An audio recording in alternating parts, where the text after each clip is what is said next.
कौन है सतयुग, द्वापर युग और त्रेता युग के महान योद्धा जिन्होंने मृत्यु को भी मात दे दी? किस कारण से सदियों से जीवित हैं?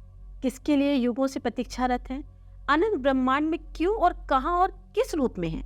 इनकी प्रतीक्षा कब खत्म होगी और किसकी है इनको प्रतीक्षा? मैं बात कर रही हूँ 7 चिरंजीवियों की।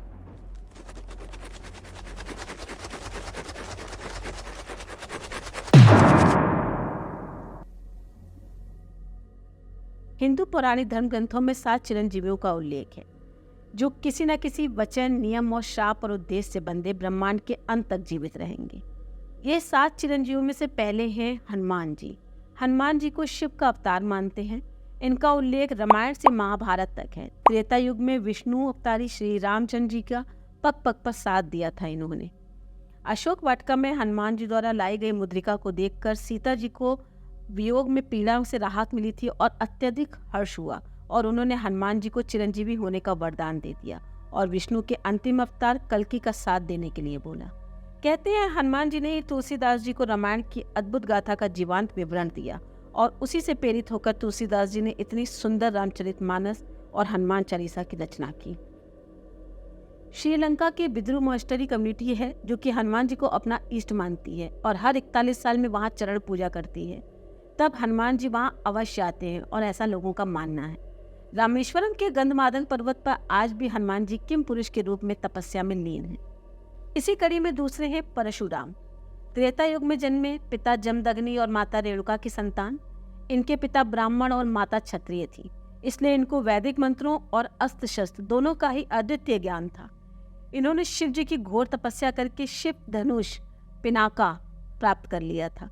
इन्होंने इंद्र तक को परास्त कर दिया था और 21 बार पृथ्वी को क्षत्रिय विहीन कर चुके थे।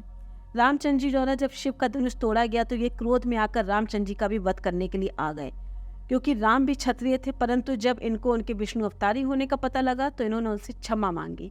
तब रामचंद्र जी ने इनको कलयुग में कल्कि का युद्ध गुरु बनने के लिए आग्रह करते हुए इन्हें चिरंजीवी होने का वरदान दिया। आज भी ये उड़ीसा के गजपति डिस्ट्रिक्ट के परलोकी मुंडी पर स्थित सबसे ऊंची चोटी पर तपस्या में लीन है।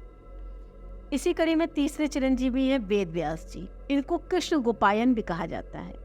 ये अतुलनीय बुद्धि और ज्ञान का भंडार थे। ऋग्वेद, यजुर्वेद, सामवेद, अथर्ववेद, इन चारों वेदों की रचना व्यास जी द्वारा ही की गई थी, इसीलिए इन्हें वेद व्यास जी के नाम से जाना जाता है। इन्हें विष्णु जी के 21वें अवतार के रूप में भी जानते हैं। इनका जन्म उत्तर प्रदेश के कालपी शहर में हुआ था। इनके पिता पराशर भी अत्यधिक ज्ञानी और तेजस्वी थे। वेद व्यास जी ने महाभारत सहित 18 पुराणों की रचना की है। भगवान विष्णु ने इनके कलयुग में अपने कल्कि अवतार को सभी वेदों का ज्ञान देने के लिए इन्हें चिरंजीवी होने का वरदान दिया। कहा जाता है उड़ीसा के छत्तीसगढ़ के डंटक वन के पास माना गांव है, जहां अलकनंदा और सरस्वती नदी मिलकर के केशव प्रयाग बनाती हैं। वहीं बद्रीनाथ के पास बसा छोटा सा गाँव है जहाँ पहाड़ी पर व्यास जी की गुफा है। वहाँ आज भी वे अदृश्य रूप से निवास करते हैं। चौथे चिरंजीवी हैं रावण के छोटे भाई विभीषण, जिन्होंने राम रावण युद्ध में रामचंद्र जी का साथ दिया था। तब रामचंद्र जी ने कलयुग में धर्म अधर्म के युद्ध में कल्कि का साथ देने के लिए आग्रह किया और इन्हें चिरंजीवी होने का वरदान दिया। कहा जाता है ये आज भी लंका में वास करते हैं और जगन्नाथ स्वामी मंदिर के पास सुबह इनको महसूस किया जा सकता है।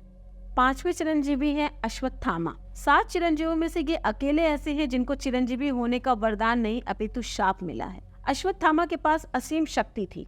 महाभारत के कौरवों की ओर से इन्होंने युद्ध किया था, परंतु इनको दुर्योधन की हार बर्दाश्त नहीं हुई और इन्होंने पांडवों के वंश को नष्ट करने की प्रतिज्ञा ले डाली और इसी प्रतिज्ञा के चलते पांडवों के सोते हुए 5 पुत्रों का वध कर डाला। परंतु इनकी क्रोध की अग्नि शांत नहीं हुई और इन्होंने अभिमन्यु की विधवा पत्नी उत्तरा के गर्भ में पल रहे बच्चे, जिसका नाम बाद में परीक्षित पड़ा, उसको मारने के लिए ब्रह्मास्त्र तक का प्रयोग कर डाला। परंतु कृष्ण ने ब्रह्मास्त्र से बच्चे की रक्षा की और अश्वत्थामा के इस घोर अपराध के लिए कृष्ण जी ने अश्वत्थामा के माथे से मणि निकाल ली और उसे कुष्ठ रोग और दर्द के साथ अमृत का श्राप दे दिया।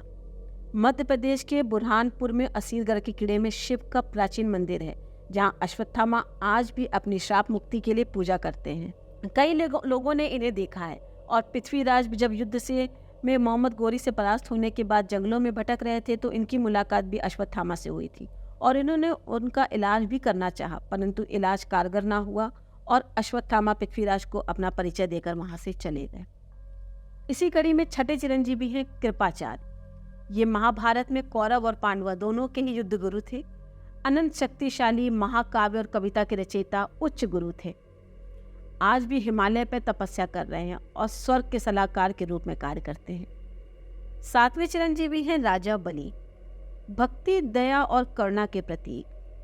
विष्णु भगवान के भक्त प्रहलाद के पुत्र विरोचन का विवाह विलक्षणा से हुआ था। उनके पुत्र हैं राजा बलि।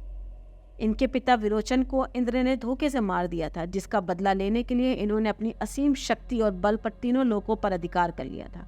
तब भगवान विष्णु ने अपने वामन रूप में इनकी परीक्षा ली और 3 पग धरती उपहार में मांगी, और भगवान ने एक पग में धरती, दूसरे पग में स्वर्ग पर अधिकार कर लिया। तब तीसरा पग रखने के लिए राजा बलि ने अपना सर इनके आगे कर दिया और भगवान विष्णु ने इनके सर पर पैर रखकर इन्हें पाताल लोक भेज दिया।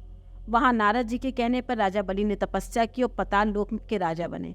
तब भगवान विष्णु ने इन्हें इनकी निस्वार्थता और भक्ति से प्रभावित होकर इन्हें अमरत्व का वरदान दे दिया, और राजा बलि ने वरदान मांगा कि वर्ष में एक बार मैं अपने लोगों से मिलने धरती पर आ सकूं। आज भी केरल में ओणम त्यौहार राजा बलि के समर्पित है। ये कलयुग के कल्कि अवतार को अस्त्र शस्त्र का ज्ञान प्रदान करने के लिए आज भी जीवित है। ये हैं वो 7 ऐसे चिरंजीवी जो दृश्य या अदृश्य रूप में आज भी हमारे बीच भगवान के किसी न किसी कार्य को पूरा करने के उद्देश्य से जीवित हैं। कलयुग के अंत तक अगर इन्हें जीवित रहने का वरदान है तो अभी कलयुग के शुरू हुए 5124 साल हो गए हैं और इसके समाप्त होने में 4,26,876 साल बाकी हैं। अभी इनका इंतजार बहुत लंबा है। जय श्री राम।